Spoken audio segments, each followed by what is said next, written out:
One of the businesses in jeopardy of closing were drive-in movie theaters. Washington has only 5 drive-ins left.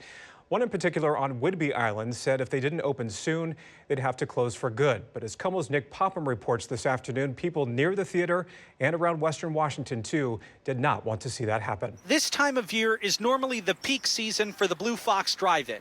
But obviously, like everything else, this season has been far from normal for the Oak Harbor Theater. It's just been a crazy ride. Daryl Bratt is the owner of the Blue Fox. Because of the stay-home order, he's had to stay closed for a couple months now, all the while spending money so the theater can stay afloat. You use up all your working capital, and usually, March, April, you start building it back up again, and you're closed. So there's nothing there.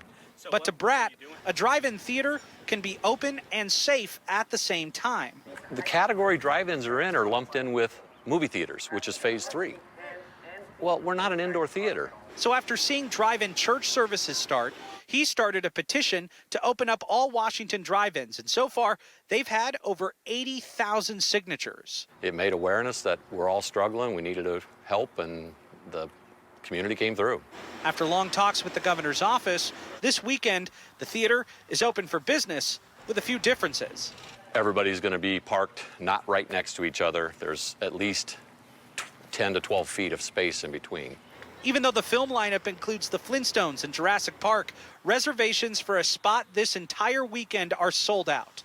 Cars coming as early as 3:30 in the afternoon to support this business. It's a really great way to show how many people love it here. There are Abby Payne works at the Blue Fox, but has been coming here to watch movies for years. Friday was their first night showing films again. Everybody's back. Everything feels kind of normal. It's a good, pace for us. And in a pandemic, kind of normal is really all you can ask for. Even though they'll be at 50% capacity, the popcorn, the go-karts, the giant screen is giving entertainment to those who desperately want it.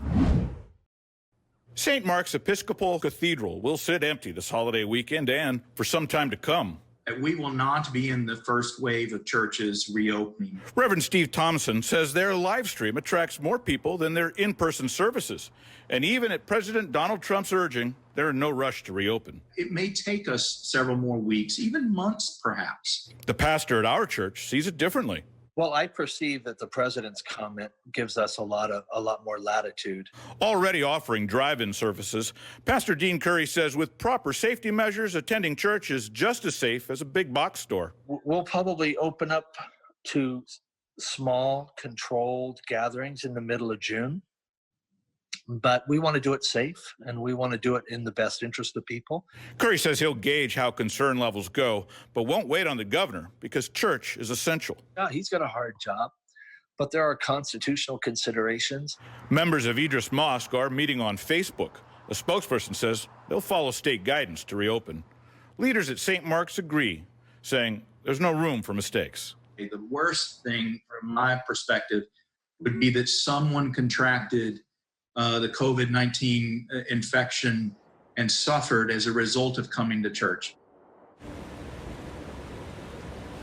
Catholic bishops across the state say they also want to bring people back to Mass, but they are still working out how to do so safely. Back to you.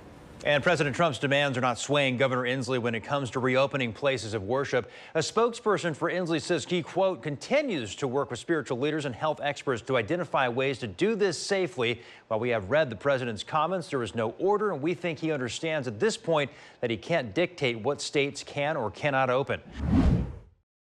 It's really, really frustrating that that money is going to people who shouldn't be getting it. Dr. Barbara Goff, chief of OBGYN at University of Washington, found out she and her husband are both victims of unemployment fraud. We were both shocked that people had filed unemployment claims on our behalf when we are fully and gainfully employed. I think the real victims in this situation are the 57,000 people like myself who aren't able to get their benefits. Bartender Steve Weaver is out of work and still waiting to receive help.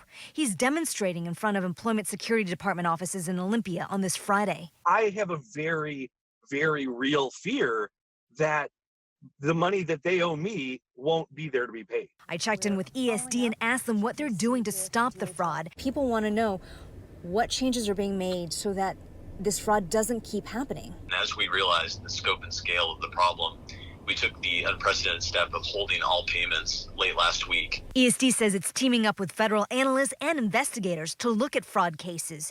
ESD won't offer any more information about the changes it's making. Because this is part of an ongoing criminal investigation, as well as we do not want to be able to provide a roadmap for criminals to be able to avoid some of those countermeasures that we put into place. Where's the money going to come from to pay for or recoup from all these losses? We started this crisis with one of the strongest unemployment trust funds in the country, with over $4.6 billion in it. Victims of fraud say they're frustrated. So are many unemployed workers. It's very frustrating. And now I know people who can't get unemployment because someone else is taking their unemployment for them.